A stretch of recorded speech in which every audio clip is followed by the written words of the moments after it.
optimistic about the present, but that's starting to fade. So we have a lot of major indicators that have been in recessionary signaling for a year plus. And so I think the Fed has stopped raising interest rates. I don't think they're going to do it again. That's clearly the message from the bond market. The thing that worries me the most is the concept of higher for longer, and not so much for the economy, because once the economy starts to noticeably weaken, and it seems like that's almost happening in real time, but once that happens, the Fed will cut interest rates. The bond market's forecast has been at odds with the Fed's movements and the Fed's dot plots for much of this year. And now the bond market's internal pricing suggests that the Fed will cut rates 50 basis points or maybe 5/8 of 1% during 2024. I believe that's the one thing that is not going to happen. I think they'll either stay higher for longer, which is their rhetoric, and I hope they don't, or the economy will noticeably weaken and they'll do what they always do, and that is cut interest rates much more rapidly than they raise them. I like to use the phrase, the Fed takes the stairs up and the elevator down when it comes to interest rates. So the reason I'm worried about higher for longer is something that's already in evidence but isn't getting enough attention, and that is our fiscal situation. The interest expense on the debt is exploding in a vertical fashion because all of those bonds that were issued back at 25 to 50 basis point interest rates, or maybe only as high as 1%, they're all rolling off, and they're rolling off with great speed. So you'd have to reinvest those bonds that were paying almost nothing at an interest rate of, well, if the Fed funds rate is 5 3/8%, and that leads to a tremendous increase in interest expense of the debt. Already, the interest expense since the Fed started raising interest rates has gone up by hundreds of billions of dollars, almost $500 billion per year, and it's going literally vertical. And we have 30% of all of the bonds in the national debt, which is now $33.7 trillion. Not all of them are held by the public. Certainly the Fed owns about a little under 8 trillion of them. But all these bonds, about 17 trillion of them come due over the next 36 months. So that means that if we keep interest rates higher for longer, these bonds that yield, sort of 1 or 2% are going to be, reissued at 300 basis points or more higher interest rates. And on 17 trillion, that's another $500 billion. So we have a massive problem that's coming, that we're staring down because of the low interest rates being in place for so many years, almost a decade, and now the Fed being higher for longer. And this is happening also to small businesses who used to pay 4%, and now they're paying 9 or even 12%, which is obviously another problem if we're higher for longer, because a lot of people can bridge a gap of temporary inflated interest expense, but not if we're going to be higher for longer. So my belief is that we're going to be in recession. If we're not already in recession, we'll probably be in a recession by the second quarter of 2024. Jeffrey, I can tell you're not alone. Before you came on our screen, we just talked to AT&T CEO John Stankey, company with a lot of debt, but he voiced his concerns about the fiscal situation in this country. So when I hear you say in this room here, in New York City, hears you say there might be a recession next year, what is your best advice to investors? Where do they go? Well, you should be up in quality. Right now, there's a strange level place to stand, because I think in a Pavlovian sense, which we've already started to see happening over the past week, that when people are getting more inclined to believe that the economy is softening, they have a Pavlovian response born of 40 years of experience of falling interest rates on a secular basis, that you just automatically want to buy bonds. You want to upgrade in credit quality, and that's working. I mean, bonds have done really well over the past week. Stocks have done well too, because they needed bonds to do well, just to stop falling, which has happened over the last few months. But I think what most investors are going to be surprised by is, while interest rates will probably fall in an automatic reaction to weaker economic growth, I don't think they're going to stay low, because of the supply problem. This fiscal problem is going to get much, much worse in a recession, because of course there's going to be a strong response. It's going to be probably an inflationary response to this fiscal situation. And so weirdly, I think we're going to have higher interest rates in the aftermath of the recessionary response. So we may actually have lower interest rates in the first half of 2024, which I think is likely. It's already begun. But then interestingly, we might have to pivot to the reality of a, debt to GDP, which is now running at 6 to 8%. Which is already incredibly high, given the idea that people think the economy is pretty decent. We could easily see the deficit go to 9% of GDP. And when you start to look at the arithmetic of all of this, it's really rather troubling. I mean, like I said, 36% of the debt rolls off, half of the debt rolls off for the next 36 months. But what if the deficit is 9% of GDP? And what if interest rates are at 6% instead of at 3%, which is the average yield on the entire Treasury debt? Stuff that's rolling off in the next 36 months probably has a lower interest rate than the 3% average across the curve. But you can just start to see what's going to happen to the interest expense. And in 5 years, let's just say we go higher for longer and we have a 6% interest rate and we have 9% of deficit spent GDP. Amazingly, by 2028, using the CBO's own assumptions, which are probably overly optimistic, 50% of all tax receipts would be going to debt payments, which of course is an impossibility, given that 70% of the budget is mandatory spending. You can't have half of it going to interest rate expense. So this is we're really getting to that moment that we've all been, us old timers have been talking about for decades. It used to be, when I was maybe 10 years into this business, it used to be, well, we all know that we're on an unsustainable path, but it's really going to hit the fan in about 2050. And then all of a sudden it was 2040. And now the CBO themselves and the Social Security trustees themselves acknowledge that they're out of money in about 7 years. And that's assuming no recession. So we're basically at that moment where it's not our grandchildren's problem. It's not our children's problem. It's our problem. And what investors have been trained to think they understand is a secularly falling interest rate regime, because even if you've been around for 40 years like me, you've broadly experienced falling interest rates, and oftentimes of some significance. And our entire economy is based on debt. And one thing investors think they know is how relationships hold. When you're in recessions, interest rates fall. When companies get stressed, they're able to refinance because you're in a secular falling interest rate environment. But you're not anymore. Yeah. Interest rates are not falling anymore on a secular basis. They actually bottomed out between 2016 and around 2020. And what will happen if you can't refinance and you would go into recession and interest rates aren't down but they're up? I mean, these are things that people have to open their mind to. It's almost like a metaphor that is already happening in real time for the housing market. People thought that interest rates on mortgages going from roughly 3% to roughly 8% would be crippling for the housing market. Well, it's been crippling for existing home turnover because there's no supply, because nobody that has a mortgage at 3% wants to sell their house and take out a mortgage at 8%, yeah. Right? So the housing market has held up remarkably in terms of its pricing due to no supply. So the interest rates have gone up, but the prices have stayed up. In fact, the Case-Shiller 10-city index is actually a new high. Yeah. So home affordability is at an all-time low. So all of our lives have been geared to low interest rates. And now that we start to understand that higher interest rates have a consequence, I think that this idea that we're going to avoid a recession is really losing steam, thanks to, in particular, the employment data that came out on Friday, which was definitely weak. But 34% of the jobs, there were only about 100,000 jobs officially created, 34% of them were government jobs. Yeah. So there were hardly any private sector jobs. And there's another survey that doesn't get as much play, which is called the household survey. And it actually has been showing job losses. So there's this weird behavior in the labor data that I'm starting to get suspicious about. And that is that we get these jobs reports, and they tend to look fairly good until the most recent one. But strangely, there's revisions that go back a few months. So the revisions that came out on Friday actually show that the job market wasn't strong. I'm starting to get cynical about some of this government data. I'm wondering if they don't intentionally overreport the first headline data number on the first Friday of a month for the preceding month, so that we can get sound bites from politicians to say, hey, look, a great jobs report. Yeah. And then they sweep under the rug the fact that there's revisions in the past. So, Jeffrey. So I'm very sober about what's really going on in the economy. And I think a lot of Wall Street talking heads are looking at backward-looking data and not being honest intellectually about what's coming in the future. So I hear you really putting forth the case, Jeffrey, of an economy that could hit a recession next year. It's slowing. Deficits are out of control. So my question to you is, does that argue the need for a Republican in the White House, someone that may want to wrangle and get down government spending? Because I think a lot of folks in the Wall Street community will acknowledge that this current administration has spent a ton, infrastructure, EVs, you name it, that has contributed to the deficit. Next. Well, I wish I'd actually spent the money on the things that you just listed. I'm pretty sure a lot of the money gets wasted. I'm sure a lot of the money gets disappears. I know a lot of the money we sent to Ukraine, for example, the Ukrainian officials say that the money is disappearing. They're stealing it like there's no tomorrow.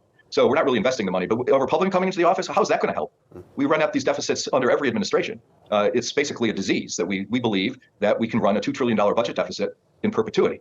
And so I don't think that it's a Republican versus Democrat issue. I think it's a mathematician versus pseudo-economist issue. And I'm a mathematician, and that's what I've been trying to outline so far in this conversation. But the politicians, they actually have put out ideas like modern monetary theory, which you notice how that's disappeared. That was about 5 years ago. The idea was you could spend endless amounts of money, and they had some bizarre theory that it wouldn't cause inflation. I think all those guys have gone back into their rat hole, because obviously got inflation when we spent $4.5 trillion, which supposedly on modern monetary theory wouldn't have had a problem. So what we need is a mathematician and not a supply side economist in power, and that will ultimately happen. But people have to really experience a crack of doom sort of a moment that they realize that this is not sustainable. I saw an article today about WeWork. WeWork had a $47 billion market cap 4 years ago in 2019, and now that they have liabilities that exceed their assets, so they're filing for bankruptcy and restructuring. There had to be a moment. When you're at $47 billion market cap for a company that had been around for only 10 years or so, I'm sure that the C-suite was popping the champagne corks and living large. I think they bought a Gulfstream. I don't know if it was. I'm sure they did. But and there had to be a moment where the C-suite at WeWork had this crack of doom and said, "Oh my God, we are bleeding money, and there is no possible way that we can stay on this path." Well, I've had my crack of doom moment about the U.S. finances, and it really came in 2020. For sure, where I realized that we crossed the Rubicon. But a Republican is not going to help. We need somebody that's going to, okay, if the Republican runs on zero budget deficit, then I'll take him seriously. That's what we need. You're getting some applause here in the room, Jeffrey. You're getting some applause. And look, we got about 2 minutes left, and it's very rare, I think, for a lot of folks in the room and the millions around the world watching this on the stream to get direct access to you. And that's what it feels like just being in this room. My question to you, lastly, is on this. What is your message to those investors that essentially have concentrated their wealth in 7 of the world's biggest stocks, otherwise known as the Magnificent Seven? What is your message to them? Are they playing with absolute fire? Of course, they will obviously be the worst performers in the upcoming recession. Whatever is leading the charge going into the economic downturn invariably must lead the charge on the way down. So I would get out of them. I would go into an equal weighted basket as opposed to a market weighted basket. I would be moving away from U.S. banking system for sure, because the U.S. banking system, although people are touting it from time to time, the banks are losing a ton of money. One large bank in America, I won't name their name, but they've got about $1 trillion investment portfolio and it's kicking off 3%. But the borrowing cost at the Fed is over 5 3/8. So you want to stay away from all of these things that are debt-based. So I would go for manufacturing as opposed to finance. I would go for equal-weighted versus market-weighted, and I would be going towards gradually diversifying. It hasn't really been a good idea, but it's probably time to start diversifying on like a dollar cost averaging basis into non-U.S. Equities. In particular, I would start thinking about emerging markets once the dollar index starts to fall, which has not happened yet, but it's going to happen in the next recession. Well, it's always it's a real treat to get some time with you, Jeffrey Gundlach. So I know you're a busy guy and you're out there doing some stuff. It's great to get this really interesting insight from you. DoubleLine founder and CEO Jeffrey Gundlach. Thanks for making time for us. As always, really appreciate it. All right, thanks. Good to go. I'm going to get this in real quickly. This is all about the elites. The shock of the morning is $7,700 US is the expected utility bill in the United Kingdom next year, 6,600 pounds. John, that is jaw-dropping. Tripling, and we're going to discuss it in just a moment. Futures down 0.4% on the S&P 500 from Jackson Hole this morning. From around the world with the first word, I'm Richard Gupta. Ukrainian President Volodymyr Zelensky is reinforcing his call for Russian troops to withdraw from Europe's biggest nuclear power plant after damage to transmission lines in the occupied territory disrupted power supply. The president says Ukraine is trying to prevent a nuclear accident that could impact all of Europe. The plant was captured in March when Russian troops swept through southern Ukraine. The average UK household will pay almost triple the price to heat their home this winter compared with a year ago. That is after industry regulator Ofgem raised the energy price cap on the back of soaring gas prices, and it's expected to increase it even more in January as the UK competes with other nations for limited gas supplies. It's a jarring increase for millions already struggling to afford everyday essentials. Blackstone is the latest institutional investor to back away from an overheated housing market. Home Partners of America, the single-family landlord owned by Blackstone, says it will stop buying homes in 38 US cities starting next month. The company says home price growth, market demand, and increasing regulations as factors in its decision. Home Partners operates in more than 80 markets. T-Mobile is teaming up with Elon Musk's SpaceX to offer wireless phone service in remote parts of the US, where coverage is spotty. Musk and T-Mobile CEO Mike Sievert announced the partnership at SpaceX's Starbase in Texas. Musk says the satellite-based service will work even during hurricanes and natural disasters that knock out traditional cell phone towers, and that it will ultimately save lives. Global news 24 hours a day, on air and on Bloomberg Quick Take, powered by more than 2,700 journalists and analysts in more than 120 countries. I'm Richard Gupta. This is Bloomberg. Wilkins joins right now. Emily, the inflation that we have could be food. Really, food prices haven't moved yet. Is Washington, and for that matter, surveillance in New York, are they aware on the East Coast of the drought we're seeing right now across all the Midwest and out into the Rocky Mountain states? I mean, absolutely. That's a concern. The high prices at the grocery store are still a concern. Look, Democrats are taking a small sigh of relief right now that we saw inflation level off last month, but it is still high. And they still know that that's going to be a major problem for them. When I talk to folks who are campaigning, who are knocking door to door, they say that inflation consistently comes up as an issue. At the same point, Democrats are now feeling much more confident that they have other things to point to for voters. Some of the legislation they've passed in the previous month, that the gas prices have come down, on abortion access. That's been a huge thing. That's shown to be a really big winning issue for Democrats in the most recent special elections. So yes, Democrats still have to contend with high inflation. They got to be keeping an eye on what's going to be happening in the next couple of months as folks go to the polls, but they also see some other narratives that they can really put out there and try to win on to make sure that if there is a red wave in November, it's not nearly as big as was initially projected. The walk, John, the walk in 2000, that's a surveillance moth flying around. There it is. His name is Pivot. We named him Pivot. John, the walk of 2007 was emotional. We were flat on our back 10 days after we blew up, and there was an international response, but it's turned into sort of comical. Yeah, you know, is that your real wave? That's your real wave? No, that's my, you know, I don't know if I don't know if it's Cambridge or Sussex. It's I'm not sure what's going on with that. Okay, pretty soft right now. Speaking of leadership, at the London School of Economics, and of course, as a former deputy governor of the Bank of England, Sir Howard Davies joins us this morning for, I think, with Jason Furman, our two most important conversations of the morning. Sir Howard, thank you so much for joining us at Jackson Hole. You stopped me with your Guardian essay of the other day, where you reaffirmed the Olivier Blanchard 4% inflation of another time and place. His colleague Adam Posen says, well, okay, maybe 3%. But why are we still talking 2%, as we will hear from Chairman Powell today? Is a 2% level of inflation dead? Well, my concern is that getting down from where we currently are to 4%, one can see a route there, involving some increases in interest rates, obviously, but also as if we assume that energy price rises will not remain as they are now, then we can start to see how we might get back. I think that the pressure to get back down to 2% is going to involve some very unpleasant decisions by the Fed and indeed by the Bank of England. And we may just not have that political support. So what I'm concerned about is that on the current regime, the central banks are set up to fail. And I think that would be a bad outcome and then would be putting at risk their whole basis of independence. So I'm wondering if we can't find a way of softening this and saying, well, we can get back perhaps eventually to 2%, but in the meantime, maybe we allow and provide for a slightly higher target in the adjustment phase. That's really my point. Something you're really quite good at, which is giving a speech and finding that single sentence which resonates. What is a single sentence that Chairman Powell has to state this morning to resonate with economists and also the listeners and viewers of the show? I think he has to say that he is determined to meet his full mandate. That means aiming in the medium term for 2% inflation, but take account of the impact on employment, which currently is not too serious, but which over time could cause him to moderate the pathway towards his target. I think perhaps it shows that I haven't quite thought about this in the way that you requested, but some message along those lines to provide some conditioning for the pathway, which I think otherwise, if you're just too aggressive, say we're going to get to 2%, don't worry, nothing is going to stop us, we're going to get there as soon as possible. I just think you're setting yourself up to fail. So I think you've got to find a framework which allows you to get back to your target, but to do so taking into account the impact that you're going to have on the employment market. Howard, is this possible? And I ask this because a lot of people are questioning exactly what you are, whether political interference will stop the Fed, will stop the ECB, will stop the Bank of England from raising rates as much as needed to bring inflation down to their targets. Does this mean that there's the much greater risk of inflation getting out of control, that they're more willing to take that risk than the political risk of really causing a deep recession? There's undoubtedly that risk, and I've got to say, preface everything I say by saying that this is a great, great time to be a former central banker and not to be a current central banker. Undoubtedly, there is that risk, and that's what informs my thinking, that somehow we have to find a manageable pathway down to a lower level of inflation, which politicians will support. And the risk is that if you go for too much of a cold bath, then you will lose the consensus basis for the support that independent central banks have. There's no point in just looking at your constitution and saying, that's what we've been mandated to do, because if you lose political support, you can whistle for it. I mean, something nasty will happen to you. So I think that's what they've got to do, to find a realistic pathway, and one which politicians can say, well, look, we know there's going to be some pain here, but the central bank understands that, and they're not going to do it in such a way that we just bring the economy crashing to a halt in order to achieve their inflation objective. That's what they've got to do, to try to build some consensus around a sensible pathway. Well, but Howard, a sensible pathway, what does that look like if you're talking about the Citigroup 18% inflation rate that they see as the potential peak for the United Kingdom?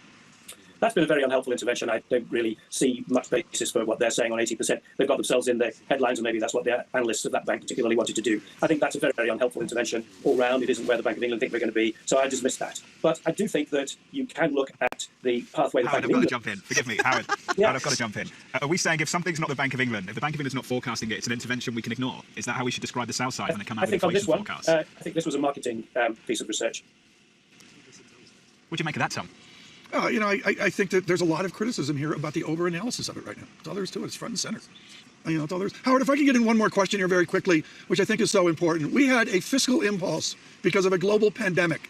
No one's talking about the number of years it will take to diffuse that fiscal impulse. Are we delusional that we're thinking from Fed meeting to Fed meeting, or quarters, or 1 year, or 2 years? Is it going to take years to diffuse the fiscal boom we've experienced?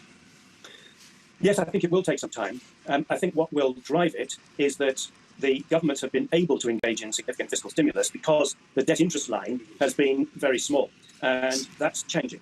And we're already seeing in the UK, and I'm sure people have done their arithmetic in the US as well, that debt interest payment is going to take up an increasing share of government expenditure over the next 2 to 3 years. That is going to put severe pressure on other forms of public spending. So there will, I think, be a fiscal retrenchment. Governments don't particularly want to talk about that at the moment, but I can't see any alternative. It is, however, going to take quite some time to get back down to a sensible fiscal balance in the UK and elsewhere. Leslie, describe curve inversion right now. We had the shock of 50 basis points of inversion. We've come back a little bit. Take full faith and credit curve inversion and bring it over to the plan for taxable fixed income in the next 6 months. Well, I mean, this has been the interesting phenomenon when you think about the curve inversion. I mean, we went down to negative 58, 2/10 back the morning of the CPI. And to your point, we have steepened out. But I think that, right now you have this push-pull of what the Fed potential could be in terms of raising interest rates, and the fact that the long end of the curve is saying, you might be able to bring inflation down if you're aggressive enough, growth will slow. Not to mention, when you look at things like the term premium in the 10-year area, although it's less negative than it was, it's still negative. And partly that has to do with really what's happening globally, whether it's in Europe or China. So you have this inversion of the yield curve, which frankly, we don't think is going to go away anytime soon. And by the way, its real yields were inverted as well. I look, Leslie, at this bond market, and it's supposed to react off the speech. To borrow a phrase from John Farrow, what if it's a nothing burger? What if nothing happens in the speech? Then what? Well, I think the market's really gone back to this June playbook. If you look at really what's happened in terms of the projection, we've gone from pricing in July close to 80 basis points of easing in 2023, now down to 35 basis points in 2023, and not in February, but in the latter part of the year. We've moved sort of the March peak to that 3.8% Fed funds rate, which is really not far right now from the Fed terminal. So you've kind of gone back to this June playbook, and a lot of Powell's constituents and their hawkish report has somewhat erased what he said in July's FOMC, that we're currently at neutral. So I think the market has really priced in or taken out a lot of the pivot and gone back to that June playbook in terms of forward pricing. If it's a nothing event, I mean, I think that you'll have that knee-jerk reaction with yields coming down and spreads tightening, just because people are concerned right now that he might lean more on the hawkish side. Leslie, we've got to leave it there. Thank you. Leslie.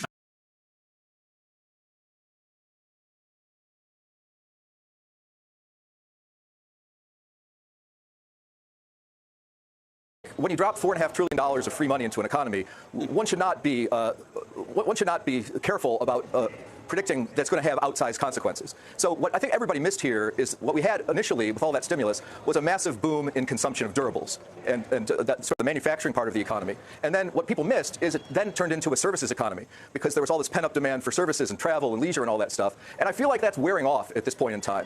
And so I'm not really sure that those conditions are going to endure much longer. And again, I say higher for longer. I'm going to go back to my #1 point that I started this segment on. And that is higher for longer means we have a massive interest expense problem. A massive interest expense problem in this country that is going to be, I believe, the next financial crisis. And so that's what I'm more focused on rather than some Scrooge McDuck having more money in his vault. What about the idea of cash being king? I've had people come on, the network this week and suggest that that is actually the best place to be. That's where the lowest amount of risk is right now. What amount of cash would you have in a portfolio now? I don't like cash because I think that your interest rate, which is very attractive presently, may decline quite substantially next year. So I would rather be in something that's about 2 to 3 years. So at least you're getting that yield that I talked about around 8%. At least you're going to get that for more than 6 months. T-bill and chill, you can buy the 6-month T-bill and get 5.5 and spend that way for a long time now. The rate is no longer going higher. It's now starting to potentially decline. So I don't think you want to be in cash. The shape of the yield curve suggests that the 2024 will see the Fed cut rates by about 50 or maybe 50 basis points or maybe 0.5%. That's the one thing that I think will not happen. I think that either they're going to be, rates will stay high for longer, which is not my base case, but I acknowledge that's a possibility. But if the economy rolls over as I expect, the Fed is not going to cut rates 50 basis points. They're going to cut rates 200 basis points. And that's what's wrong with the cash strategy.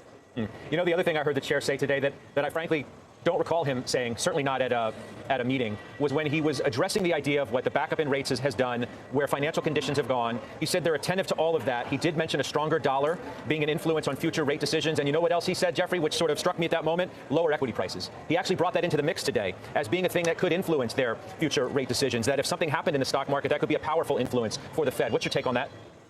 Well, what's new here? I mean, that's always the case. Remember 2018, where we had that bear market in the fourth quarter of 2018 because the Fed said that they were on autopilot for raising rates and doing quantitative tightening, and the stock market dropped 20% in like 4 or 5 weeks. The junk bond market seized up. There was no issuance for weeks on end, and suddenly the Fed started cutting rates and abandoned all of their rhetoric. So I believe deeply that when the recession comes, you're going to see a bond rally, maybe accompanied with a stock rally initially, but they're going to reverse because of the policies. And then we'll see what happens when the stock market starts to drop in earnest with what would be surprisingly potentially a weak economy with rising bond yields after their initial decline. The last 10, 20 years. And what happens if the EU, if the UK do not properly foster companies like Graph4? Well, go look at China in the Qing dynasty, where they didn't adopt industrialization. They fell behind in the Industrial Revolution, and they admit their long century of humiliation was the result of that. You end up with economic uncertainty. You end up with global conflict that will end up affecting you. We risk as UK and Europe being left behind in this technology war. Where is our internet? Where are our internet giants? Where is our cloud computing giants? I think this is a major issue for us. Our government, even our military, are dependent on foreign cloud computing giants. You don't need to park a battleship off the UK. You just turn off our internet. That is a spooky message to end on. Thank you so much, Nigel. I appreciate it. I'm very curious to see what regulators decide next week. Thank you. Thank you.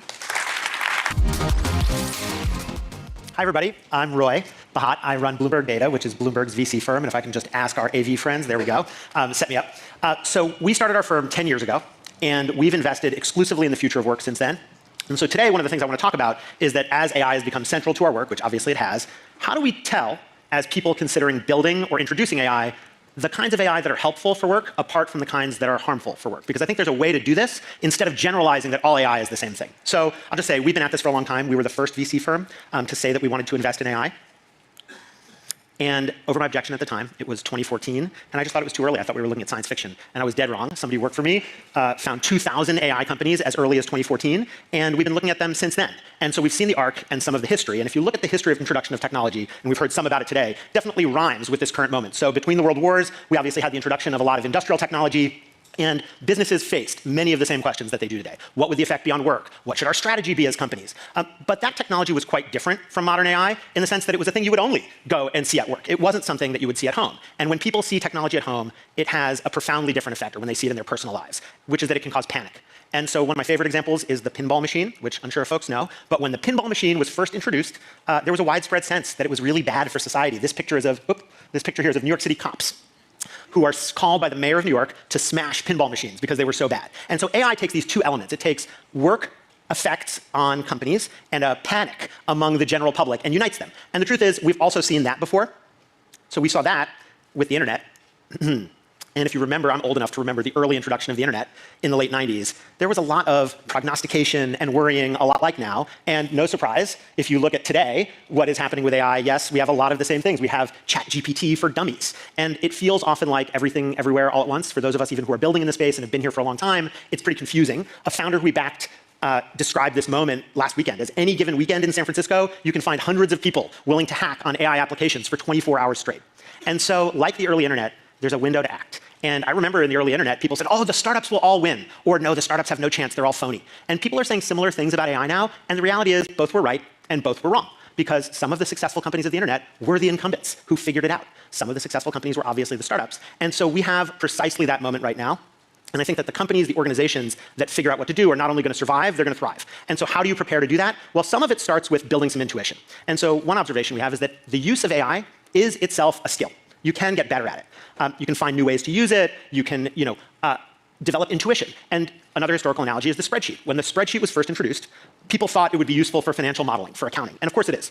But it took years of experimentation of people playing away to realize that you could use a spreadsheet to project plan, make a list, come up with a seating chart for a big event that you might be hosting. And research from Charter, a media company that we backed, suggests that the use of AI is not equally distributed. So women are statistically likely to use AI much less than men, an issue. Older workers are likely to use AI much less than younger workers. And absolutely everybody needs to be in on it, because if you are, then you can develop an intuition for what works. So what might you see? Well, unsurprisingly, you might see that some things that look easy are easy.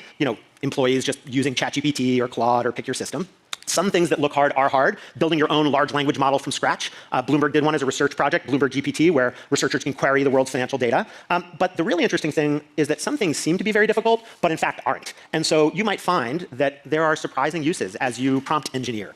For example, I was able to load my LinkedIn contacts into Claude and ask a question like, show me all the sales leaders at large companies in North America that have big hourly workforces. And I got back 20 answers, 10 of which were garbage, but 10 of which were really great. And then asked again and got even better answers. And demos that seem quite magical actually can be pretty easy to pull off right now. What's difficult is finding the last way to something accurate enough that a customer can use. That turns out to be really hard. And so picking and choosing where you want to do that matters. And so I'll just give a simple framework for how to think about the kinds of AI that have different effects on work and therefore different effects on companies. So I'm going to oversimplify and give you 3 analogies for AI applications.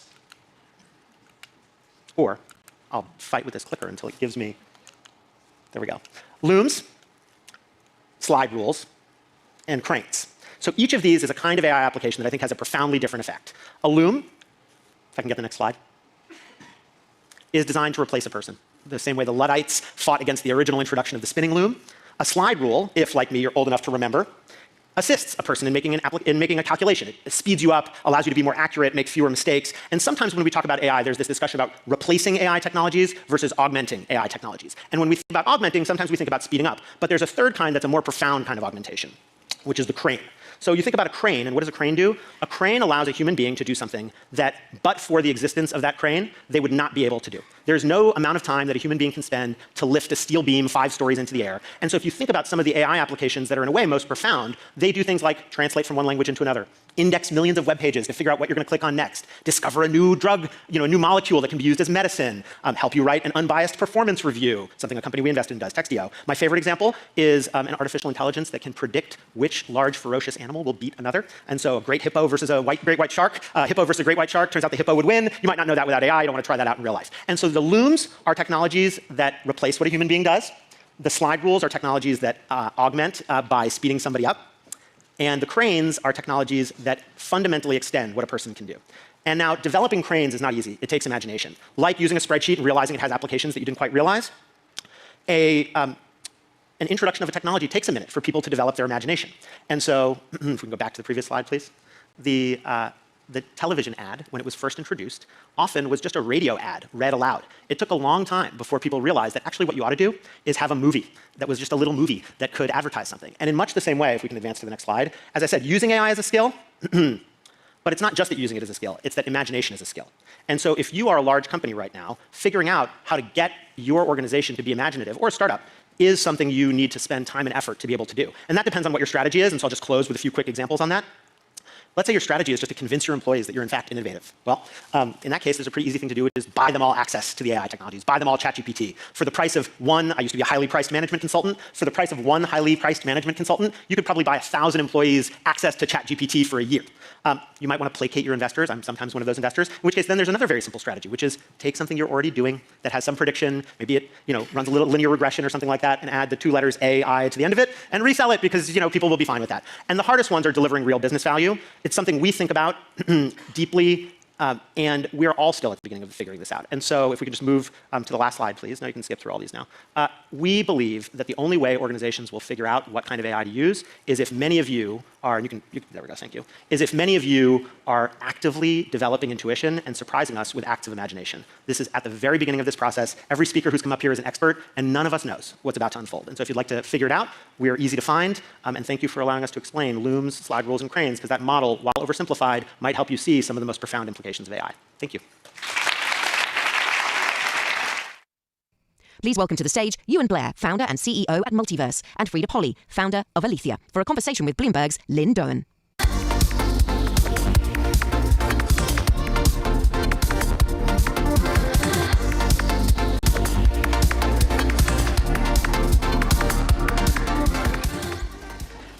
I can't think of 2 better people to be talking about this new era of the human workforce than the 2 of you. Frida, you created a company that uses AI in recruiting. You've most recently created Alethea, where you're pushing for transparency in technology, including HR tech. Ewan, Multiverse uses AI and technology to match future generations of leadership with professional apprenticeships at 1,000 businesses across the region. Before we begin this conversation, though, I have 2 asks of our audience. 1, scan that beautiful badge of yours, send in some questions so that we can keep this conversation lively. And 2, answer our polling question, which is probably the question that's been weighing on your mind ever since you walked through those doors today. Will AI eliminate more jobs than it creates? Will AI eliminate more jobs than it creates? We're not going to show you the answer now. We're going to leave it till the end, so you're forced to listen to everything we say. And we'll pose it to Frida and Ewan at the end as well before the great reveal. Let's start the conversation. Let's get right to the elephant in the room, which is AI is this technology that has been heralded as a breakthrough that could eliminate entire professions, but also create whole new ones. Ewan, how has that transformed your job, your company, and how is that going to change the overall labor market? So I think the interesting thing when you look at companies and how they approach this area is every business feels like they are to an extent behind the curve, right? And that they're trying to play catch up. And that's for a couple of reasons. It's partly because companies have long been underweight skills in areas that are adjacent or fuel AI, like data, like LLMs, various other things. They'd spent, we work with a lot of companies who spend billions on software, but actually comparatively little on skills and ensuring they have the right skills in their organization to adapt. And so that's created a huge need that exists in the market where people are saying, we have genuine capability gaps in an area that we know is incredibly important. Many businesses feel that their peers are further ahead of them because they're all sort of, this sense of playing catch up is affecting them as they look around the market. They're finding it very hard to attract or even meet ready-made talent because it doesn't really exist in the AI space outside of very small pockets. And so it creates incredible opportunities for businesses who engage with it, but it basically has meant that we deliver apprenticeships, right? So we are basically saying, if you are lacking for skills or talent, we can use these professional apprenticeship programs to give them. And we're doing that very directly in AI. We made an early decision to introduce an AI module into every single apprenticeship we deliver because it's that important. It's effectively become a functional skill, right? You will struggle to do your job well unless you have some form of capability in AI. And so that was the kind of primary piece for us. Make sure we get this into every single program we offer. And crucially then use that to make AI more inclusive because historically the niche it's existed in has not been tremendously inclusive. Frida, same question for you, but also I want you to tell me a little bit more, give us more flavor about how it's changed it and the guardrails that are necessary. Yeah, sure. So I think, look, there's lots of competing data sources in terms of, job creation, job loss, et cetera. I think one of the things we can't ignore is that in developed countries, we have an aging population. And, Lauren Weber of the Wall Street Journal had this great piece where she basically described that, over the next 5 to 10 years, we're going to see increasing worker shortages in developed countries. And we already see that. When I started Pemetrix in 2013 to 2022, when I sold it, we went from hundreds of applicants to people saying, look, if they're breathing, we're going to hire them because we can't hire enough people. And I think that what the gap is what Ewan is referring to. There are projected to be 3 million job losses by 2030 in professions like call centers, back office. There's projected to be 18 million job vacancies in computer-related fields, in healthcare and engineering. So the critical element, if we don't want workers to fall behind, and again, especially if it's going to disproportionately affect women and minorities as has been projected, we need to ensure that platforms like Multiverse and others, really are there to help the transition occur. And it's not just, I think, technology companies that need to do that. It's employers that need to do that. It's governments that need to set up these programs. It's private-public partnerships. So again, I'm a big believer that we actually will not have enough people, but the problem is we need to make sure that the people we have the skills required for the job. I mean, you brought up the bias, and you and I want to talk a little bit about that, right? Because you're using AI. You're not just applying it to the programs and helping people upskill in that. You're also applying it to the matches. How are you preventing bias and discrimination from entering your algorithms and influencing the matches you're making? So the first thing to say is it is something every company has to be incredibly intentional about from the very start, because as you say, if you automate an outdated or unfair process, you are not really solving anything beyond making unfairness even more embedded in whatever it is you built. So that is a problem, and everyone has to address that directly. We look very clearly at things that are actually correlative to job performance and are not in academics. There's no correlation between academics and job performance, and academic institutions have long struggled with this because of the ways they've assessed and graded people. And so we look at competency in particular, we look at intent, motivation, and potential and desire to learn, and other things that are far more inclusive. And if you look across our apprentices, over half of the apprentices we place are people of color, over half are women, about 38% come from the most economically underserved communities. So we've done a good job of finding the remarkable but overlooked talent, not from typical sources. The key is then, as you build an algorithm around that, making sure that you don't start to see perverse drivers and sort of moves in directions you don't want to see, but also crucially that you have very clear human guardrails, right? It is not enough simply to automate. In the short term, as you are perfecting, you need many humans still evaluating, keeping eyes on that and assessing, are we doing this fairly and effectively? And the good thing is there's not a trade-off between fairness and efficacy, right? Fairness provides more effective outcomes, better businesses. Speak to any employer or CEO in the world, and they will tell you, we want the best. It's just incumbent on all of us to challenge how we define the best. For sure. Yeah, and I think going back to guardrails, so Biometrics was involved in a law that was passed in New York, sort of first in the nation, to put guardrails around automation and hiring, and it asks essentially companies to disclose whether they have basically levels of bias regarding gender and race, right? And really, I think those types of guardrails are necessary as we begin to scale all types of technology, everything from sort of garden variety AI to the fancy schmancy generative kinds. But at the end of the day, I think if we don't have information about the kind of data that goes into the models, what people are doing with the models, just general transparency about output of bias, whether there is or is not, I think we're going to be basically creating more distrust in the public, which already exists. And with all the sort of advent of generative AI, we're starting to focus on existential risks of AI, et cetera, which, by the way, I completely think we should be focusing on, but we cannot ignore the real risks of AI that are currently affecting people, such as discrimination and bias. And I will want one point, which is newer companies, say, that have been started in the last 5 years, have really been at the forefront of complying with this New York City law. So companies like Eightfold, HackerRank, Phenom, HiredScore, as opposed to, I think, the older players that are less comfortable with the idea of necessarily having to disclose these types of pieces of information. So I really think that this newer crop of technology companies, Multiverse obviously being one of them, I think is really poised to take advantage of the types of guardrails and the type of environment that we need to be building this technology in. You mentioned the fears of existential threat, and Jared over at Anthropic was up on the stage not too long ago, earlier this morning, talking about how we can't even 100% control the AI models we have in service now, and they're advancing exponentially. So where are we going to be in like a few years' time? Right. And then there's the other camp that says, that's a bunch of bull, and is skeptical of it. I want to know where both of you stand in those camps. And so, I just got back from the World Economic Forum annual meeting in Dubai, and so let's just be clear: the types of models that are so definitely there's debate even within sort of the elite of AI as to whether there is existential risk or not. I think most people are sort of of the mindset that, even if it's a 5% chance, we should pay attention, obviously. And they're sort of thinking about this as a weapon, right? But the types of companies, or we're talking about like very few tech companies and governments that actually have the capability to create these existential risk models of AI. Nobody at company X, like, I don't know, Nestle or Procter & Gamble is running these. We have to differentiate between these sort of weapon grade system AI, models that we absolutely need to be concerned about, and we should do something about them, and sort of more pedestrian types of AI, which is what all of us are running because it doesn't require supercompute and NVIDIA chips, and really be concerned about what guardrails do we need for those. It's really just two different sets. I think we should pay attention to both. We shouldn't let the fancy stuff distract us from, what is also problematic here now. So both can be true. You and where do you stand? Yeah, look, I agree. You laughed a little bit, so I agree we shouldn't be complacent about it. Never underestimate humans' capacity for self-preservation. I don't think we're about to have machines sort of come and rule the world with an iron fist and everything else. But look, there are much smarter people than I who are opining on that all the time. I do think, though, that if, it's so important there is a global agreement